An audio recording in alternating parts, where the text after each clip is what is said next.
श्रद्धयाग्निः समिध्यते श्रद्धया हूयते हविः श्रद्धां भगस्य मूर्धनि वचसा वेदयामसि।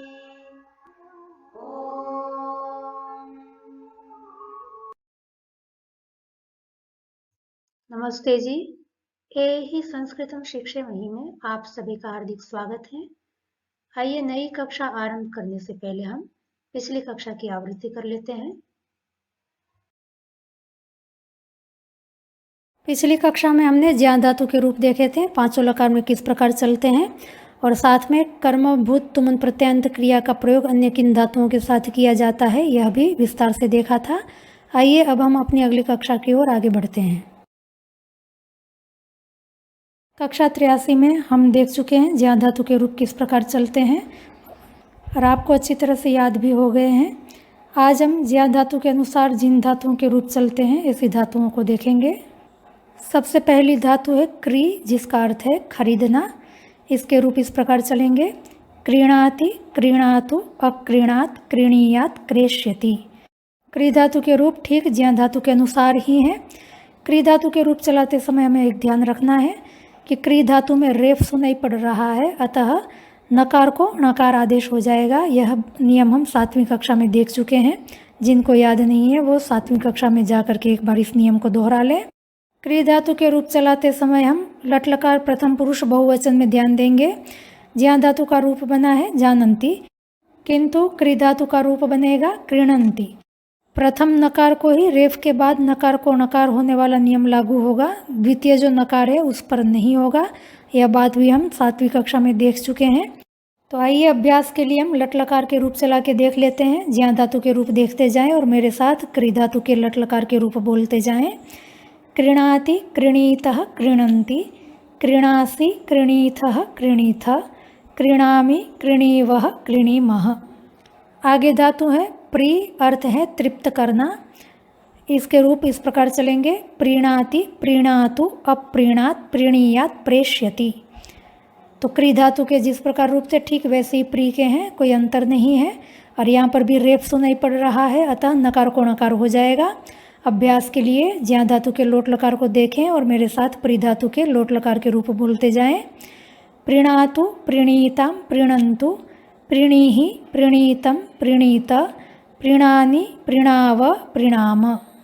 प्रथम पुरुष बहुवचन में रूप बनेगा प्रीणन्तु, दोनों नकार को नकार नहीं होगा, ये ध्यान रखना है। और उत्तम पुरुष एक वचन में रूप बनेगा प्रीणानि, तो यहाँ पर भी नी वाले नकार को नकार नहीं होगा, ना वाले नकार को नकार हो जाएगा। क्री धातु में भी ऐसे ही रहेगा, क्रीणन्तु, क्रीणानि। और लंग लकार में भी आप देखें कि प्रथम पुरुष बहुवचन में ज्ञान धातु का रूप बना है अजानन और प्री धातु का रूप बनेगा अप्रीणन। अंतिम नकार को नकार नहीं करना है, बाकी सर्वत्र ही नकार को नकार हो जाएगा। और क्री धातु के भी लंग लकार प्रथम पुरुष बहुवचन में रूप बनेगा अक्रीणन। आगे धातु है पु, अर्थ है पवित्र करना। रूप इस प्रकार चलेंगे: पुनाति, पुनातु, अपुनात, पुनीयात, पविष्यति। अभ्यास के लिए ज्ञान धातु के लंग लकार के रूप देखते जाएं और पु धातु के रूप मेरे साथ बोलते जाएं। अपुनात, अपुनीताम, अपुनन, अपुनाह, अपुनीतम, अपुनीत, अपुनाम, अपुनीव, अपुनीम। आगे धातु है लु, अर्थ है काटना। रूप इस प्रकार चलेंगे: लुनाति, लुनातु, अलुनात, लुनियात, लविष्यति। अभ्यास के लिए ज्ञान धातु के विधिलिंग के रूप देखें और मेरे साथ लु धातु के रूप बोलें। लुनियात, लुनियातम, लुनियुः, लुनियाह, लुनियातम, लुनियात, लुनियाम, लुनियाव, लुनियाम। आगे धातु है विपूर्वक धु, अर्थ है हिलना। शुद्ध धु धातु का भी हम प्रयोग कर सकते हैं बिना वी उपसर्ग लगाए, पर ज़्यादातर विपूर्वक धु धातु का प्रयोग मिलता है, अतः मैंने यहाँ पर विपूर्वक धु धातु का प्रयोग दिखाया है। सामान्य हिलने के लिए इस धातु का प्रयोग नहीं करते हैं। जब आंधी तूफान आते हैं, तेज़ हवाएं चलती हैं, तब पेड़ पौधे दाएं से बाएं जो हिलते हैं, ऐसे हिलने को बताने के लिए हम विपूर्वक धु धातु का प्रयोग कर सकते हैं। तेज हवा में पताका या तो ध्वज आदि भी हिलते हैं, उसके लिए भी हम विपूर्वक धु धातु का प्रयोग कर सकते हैं। और कई बच्चों की आदत होती है पढ़ते समय तेजी से आगे पीछे डोलते हैं, तो इस प्रकार के डोलन के लिए, हिलने के लिए भी हम विपूर्वक धु धातु का प्रयोग कर सकते हैं। विपूर्वक धु धातु के रूप आपके सामने हैं। विधुनाति, विधुनातु, व्यधुनात्, विधुनीयात्, विधविष्यति। तो एक बात का ध्यान रखेंगे, शुद्ध धातु में दीर्घ उकार है, पर जब रूप चलाएंगे तब ह्रस्व उकार हो जाता है, और लंग लकार में यणादेश होकर के रूप बनेगा व्यधुनात्। तो अभ्यास के लिए ज्या धातु के लट लकार के रूप देखते जाएं और मेरे साथ विपूर्वक धु धातु के रूप बोलते जाएं। विधुनाति, विधुनीतः, विधुनन्ति, विधुनासि, विधुनीथः, विधुनीथ, विधुनामि, विधुनीवः, विधुनीमः। आगे धातु है विपूर्वक द्रि, अर्थ है फाड़ना अथवा तो चीरना। जैसे लकड़ी फाड़ते हैं, कपड़ा फाड़ते हैं, तो इसके लिए हम विपूर्वक द्रि धातु का प्रयोग कर सकते हैं। रूप आपके सामने है। विदृणाति, विदृणातु, व्यदृणात्, विदृणीयात्, विदरिष्यति, विदरिष्यति। यहाँ पर भी एक बात का ध्यान रखेंगे, धातु में तो दीर्घ रिकार सुनाई पड़ रहा है, पर रूप चलाते समय ह्रस्व रिकार हो जाता है, और रिकार के कारण नकार को अणकार आदेश भी हो जाएगा, जैसे क्री और प्री धातु में हमने देखा था। और लृट लकार में दो रूप बनेंगे, विदरिष्यति और विदरिष्यति। दोनों में केवल ह्रस्व इकार और दीर्घ इकार का ही भेद है, बाकी सब समान है। अभ्यास के लिए ज्या धातु के लोट लकार के रूप देखते जाएं और मेरे साथ विपूर्वक द्रि धातु के रूप बोलते जाएं। विदृणातु, विदृणीतां, विदृणन्तु, विदृणीहि, विदृणीतं, विदृणीत, विदृणानि, विदृणाव, विदृणाम। आगे धातु है व्री, अर्थ है वर्ण करना, चुनाव करना। इसके भी रूप आपके सामने हैं। वृणाति, वृणातु, अवृणात्, वृणीयात्, वरिष्यति, वरिष्यति। जैसे विपूर्वक द्रि धातु के रूप थे, ठीक वैसे ही व्री धातु के रूप हैं। शुद्ध धातु में तो दीर्घ रिकार सुनाई पड़ रहा है, पर रूप चलाते समय ह्रस्व रिकार हो जाएगा, और रिकार के कारण नकार को अणकार भी हो जाएगा। और यहाँ पर भी लृट लकार में दो रूप हैं, और दोनों रूप में केवल ह्रस्व और दीर्घ इकार का ही भेद है। आइए अभ्यास के लिए ज्या धातु के लंग लकार को देखते जाएं और मेरे साथ व्री धातु के रूप बोलते जाएं। अवृणात्, अवृणीताम्, अवृणन्, अवृणाः, अवृणीतम्, अवृणीत, अवृणाम, अवृणीव, अवृणीम। आगे धातु है मृद, अर्थ है मसलना अथवा मसाज करना। उबले हुए आलू आदि को मैश करने के लिए हम संस्कृत में इस धातु का प्रयोग कर सकते हैं, और कुम्हार भी जब गड़ा बनाना होता है तो मिट्टी को मसलता है, उसके लिए भी इस मृद धातु का प्रयोग कर सकते हैं। आटा सान लेने के बाद हम मसलते हैं, तब भी यही धातु का प्रयोग हो सकता है, और मसाज आदि जब हम करना होता है तब भी हम मृद धातु का प्रयोग कर सकते हैं। इसके रूप आपके सामने हैं। मृदनाति, मृदनातु, अमृदनात्, मृदनीयात्, मर्दिष्यति। अभ्यास के लिए ज्या धातु के लंग लकार के रूप देखते जाएं और मेरे साथ मृद धातु के रूप बोलते जाएं। अमृदनात्, अमृदनीतम्, अमृदनन्, अमृदनाः, अमृदनीतम्, अमृदनीत, अमृदनाम, अमृदनीव, अमृदनीम। आगे धातु है बंध, अर्थ है बांधना। लोक में हम बांधना शब्द का बहुत प्रयोग करते हैं, जिसके लिए संस्कृत में बंध धातु का प्रयोग करेंगे। रूप आपके सामने है। बध्नाति, बध्नातु, अबध्नात्, बध्नियात्, भंस्यति। तो यहाँ पर ध्यान देना है, लृट लकार में बकार की जगह पर भकार हो जाता है और रूप बनता है भंस्यति। अभ्यास के लिए आइए लृट लकार के रूप देख लेते हैं, जिससे कि याद हो जाए। ज्या धातु के लृट लकार के रूप देखते जाएं और मेरे साथ बंध धातु के लृट लकार के रूप बोलते जाएं। भंस्यति, भंस्यतः, भंस्यन्ति, भंस्यसि, भंस्यथः, भंस्यथ, भंस्यामि, भंस्यावः, भंस्यामः। आगे धातु है ग्रंथ, अर्थ होता है गूंथना। धागे में फूल पिरोने के लिए भी हम गूंथना शब्द का प्रयोग करते हैं, वहाँ पर भी इस धातु का प्रयोग कर सकते हैं। और पुस्तक आदि बाइंडिंग जब करते हैं उसके लिए भी हम इस धातु का प्रयोग कर सकते हैं। इस ग्रंथ शब्द से ही संस्कृत का ग्रंथ शब्द बनता है, जो हम पुस्तकों के लिए हम प्रयोग करते हैं। इसके भी रूप आपके सामने हैं। ग्रथनाति, ग्रथनातु, अग्रथनात्, ग्रथनीयात्, ग्रंथिष्यति। ज्या धातु के विधिलिंग के रूप देखते जाएं और मेरे साथ ग्रंथ धातु के विधिलिंग के रूप बोलते जाएं। ग्रथनीयात्, ग्रथनीयातं, ग्रथनीयुः, ग्रथनीयाः, ग्रथनीयातं, ग्रथनीयात, ग्रथनीयां, ग्रथनीयाव, ग्रथनीयाम। आगे धातु है श्रंथ, अर्थ है ढीला करना। गांठ आदि को ढीला करने के लिए इस धातु का प्रयोग किया जाता है। इसके रूप आपके सामने हैं। श्रथनाति, श्रथनातु, अश्रथनात्, श्रथनीयात्, श्रंथिष्यति। जैसे ग्रंथ धातु के रूप थे, ठीक वैसे ही श्रंथ धातु के रूप हैं। ज्या धातु के लट लकार के रूप देखें और मेरे साथ शंथ धातु के लट लकार के रूप बोलें। श्रथनाति, श्रथनीता, श्रथनन्ति, श्रथनासि, श्रथनीथः, श्रथनीथ, श्रथनामि, श्रथनीवः, श्रथनीमः। आगे धातु है मंथ, अर्थ है मथना। दही आदि मथने के लिए हम इस धातु का प्रयोग कर सकते हैं। रूप इस प्रकार चलेंगे। मथनाति, मथनातु, अमथनात्, मथनियात्, मंथिष्यति। आगे धातु है क्लेश, अर्थ है कष्ट देना। हम लोक में क्लेश शब्द का प्रयोग करते हैं, इससे हम अच्छी तरह से परिचित हैं। वो क्लेश शब्द इसी क्लिश धातु से बनता है, तो क्लेश देना, कष्ट देना, इसके लिए हम क्लिश धातु का प्रयोग करेंगे। रूप इस प्रकार चलेंगे।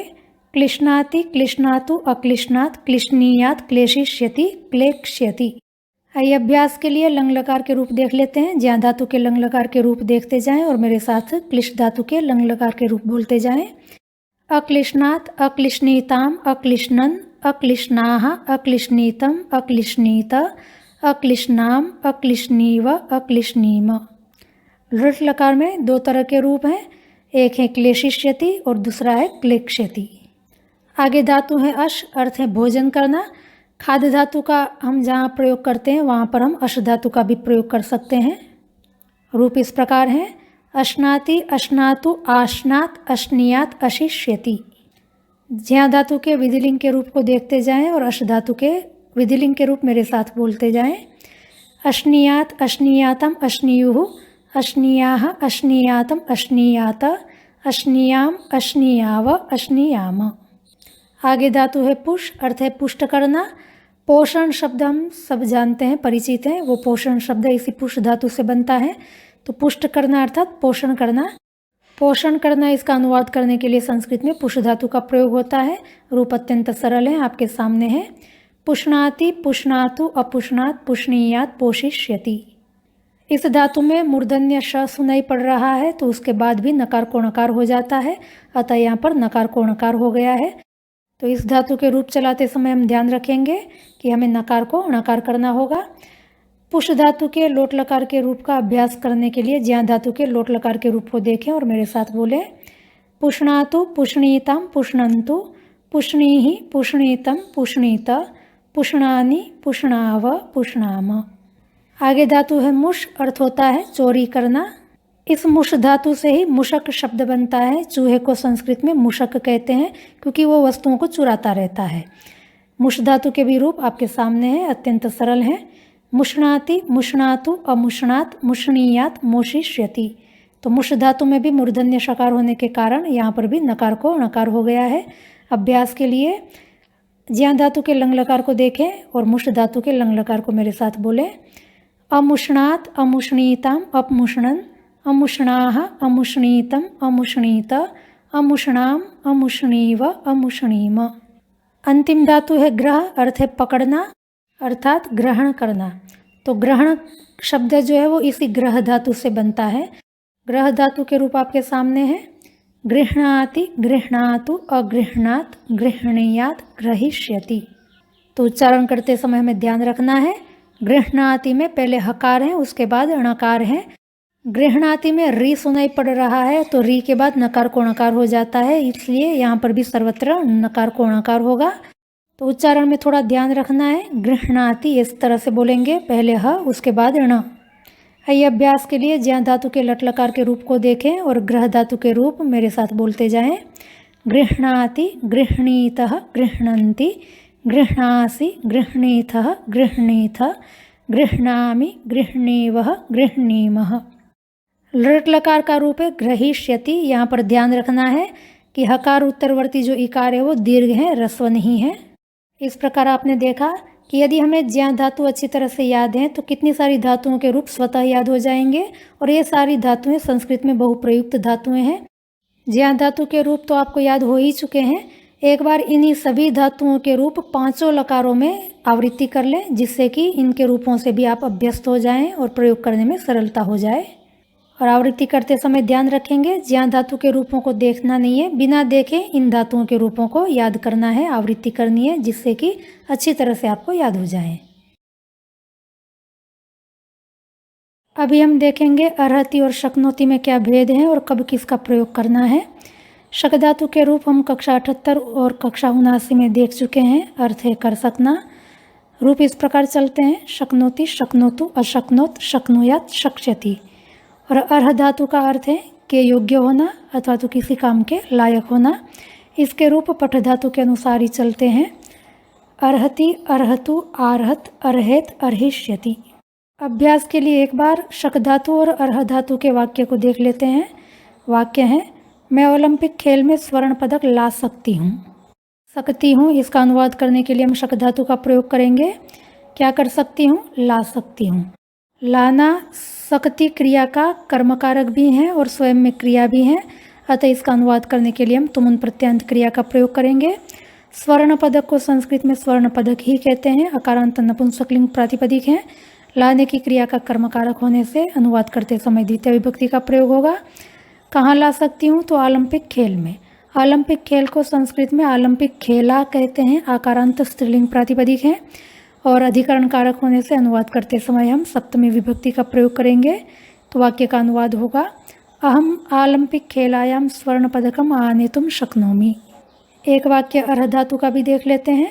मेरी दृष्टि में तो तुम ही यह काम करने के लायक हो। के लायक होना इसका अनुवाद करने के लिए हम अर्ह धातु का प्रयोग करेंगे। किसके लायक हो? करने के। तो करना यह के लायक हो क्रिया का कर्मकारक है और स्वयं में भी एक क्रिया है, अतः अनुवाद करते समय हम तुमुन प्रत्यंत क्रिया का प्रयोग करेंगे। क्या करने के लायक हो? काम। तो काम यह करने की क्रिया का कर्मकारक है। यह काम में यह जो है वो काम का विशेषण है। कौन लायक है? तो तुम यह लायक क्रिया का कर्ता कारक है। तो का अनुवाद करने के लिए तो अव्यय का प्रयोग करेंगे। दृष्टि में यह अधिकरण कारक है। दृष्टि का अनुवाद करने के लिए हम सप्तमी विभक्ति का प्रयोग करेंगे। दृष्टि को संस्कृत में दृष्टि ही कहते हैं, इकारांत स्त्रीलिंग प्रातिपदिक है। मेरी यह दृष्टि के साथ संबंधित है। मेरी का अनुवाद करने के लिए हम षष्ठी विभक्ति का प्रयोग करेंगे। तो वाक्य का अनुवाद होगा, मम दृष्टौ तु त्वमेवेदं कार्यं कर्तुम अर्हसि। एव इदम, इन दोनों के बीच में गुण संधि हुई है, जिसको हमने कक्षा 47 में देखा था। यदि स्मरण में न हो तो आप कक्षा 47 देख सकते हैं। एक वाक्य और देख लेते हैं अर्ह धातु के लिए। वह अभी छोटा है, पर्वत चढ़ने योग्य नहीं है, अर्थात पर्वत चढ़ने लायक नहीं है। छोटा इसका अनुवाद करने के लिए संस्कृत में लघु इस विशेषण शब्द का प्रयोग करेंगे। तो वह अभी छोटा है इसका अनुवाद होगा, सह अधुना लघु अस्ति। पर्वत चढ़ने योग्य नहीं है, तो योग्य नहीं है इसका अनुवाद करने के लिए तो अर्ह धातु का ही प्रयोग करेंगे। वर्तमान काल को होने से लट लकार। क्या करने योग्य नहीं है? चढ़ने योग्य। इस वाक्य में चढ़ना के योग्य होना क्रिया का कर्मकारक है और स्वयं में भी एक क्रिया है, अतः इसका अनुवाद करने के लिए हम तुमुन प्रत्यंत क्रिया का प्रयोग करेंगे। चढ़ने के लिए संस्कृत में आंग पूर्वक रूढ़ धातु का प्रयोग होता है, तो आंग पूर्वक रूढ़ धातु तुमुन प्रत्यंत क्रिया बनेगी आरूढ़ुम। क्या चढ़ने योग्य? पर्वत। तो पर्वत चढ़ने की क्रिया का कर्मकारक है और संस्कृत में पर्वत को पर्वत ही कहते हैं, अकारांत पुल्लिंग प्रातिपदिक है, अतः पर्वत चढ़ने योग्य नहीं है इसका अनुवाद होगा, पर्वतम आरूढ़ुम नार्हति। तो नार्हति में सवर्ण दीर्घ संधि हुई है न और अर्हति के बीच में। सामान्य रूप से हम देखते हैं तो कर सकना और करने के लायक होना दोनों में हमें भेद प्रतीत नहीं होता। जैसे कि स्वर्ण पदक ला सकना और स्वर्ण पदक लाने की लायकात होना दोनों एक सा ही लगता है। काम कर सकना अथवा तो काम करने के लायक होना, अथवा तो पर्वत चढ़ सकना अथवा पर्वत चढ़ने के लायक होना, दोनों हमको एक से ही लगते हैं पर वास्तव में एक नहीं है। तो क्या भेद है और कब किसका प्रयोग करना है, आइए उदाहरण से समझते हैं। वाक्य है, यद्यपि मैं गाड़ी चला तो सकता हूँ किंतु चलाने के लायक नहीं हूँ क्योंकि मेरे पास लाइसेंस नहीं है।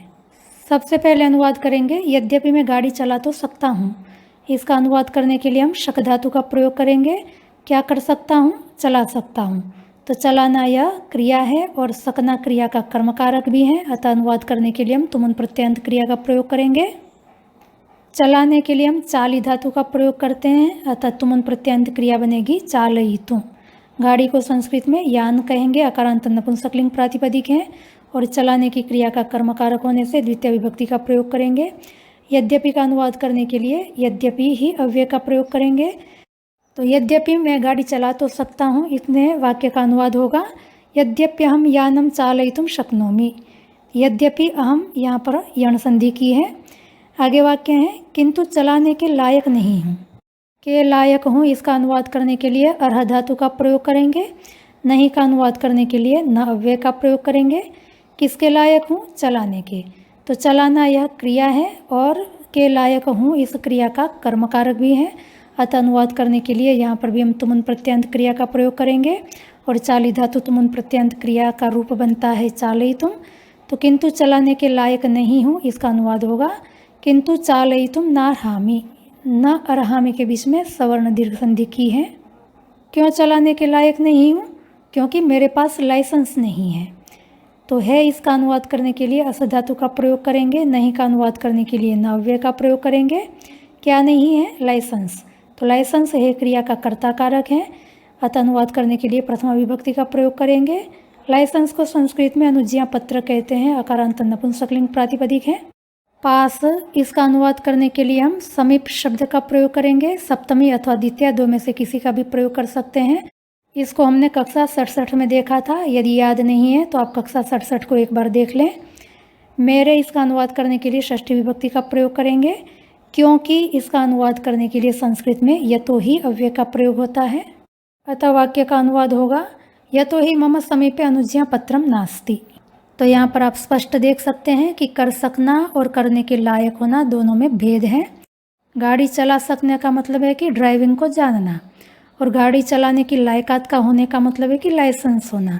जब तक लाइसेंस नहीं मिलेगा तब तक भले ही हम गाड़ी चलाना जानते हैं, गाड़ी चला सकते हैं, पर गाड़ी चलाने के लायक नहीं होते हैं।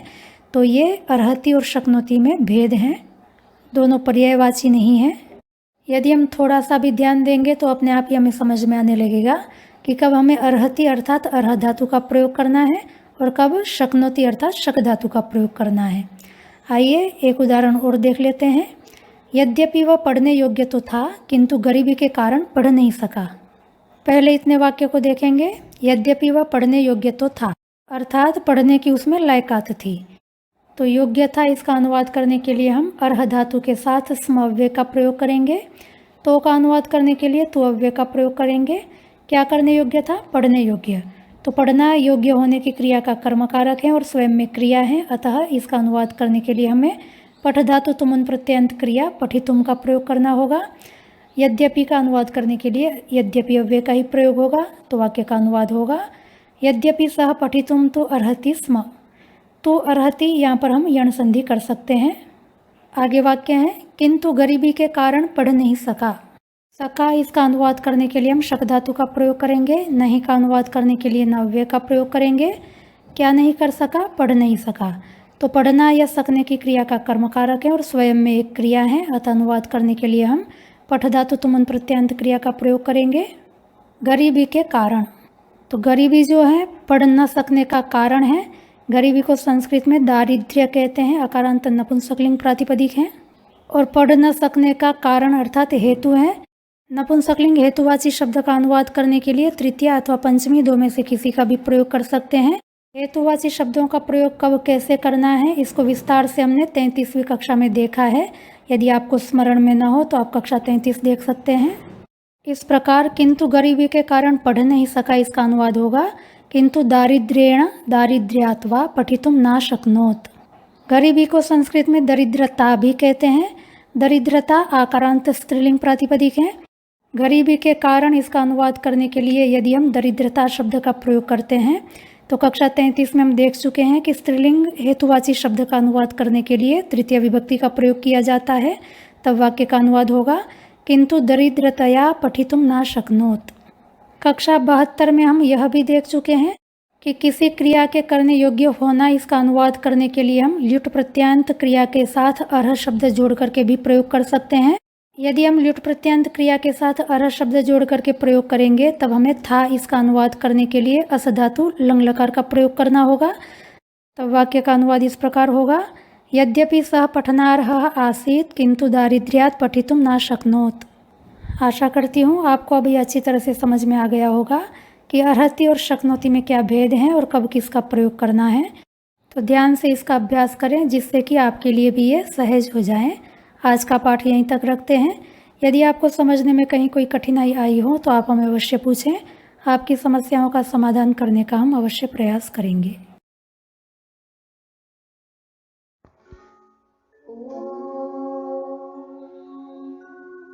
श्रद्धां प्रातर्हवामहे श्रद्धां मध्यं दिनं परि श्रद्धां सूर्यस्य निमृचे श्रद्धे श्रद्धापये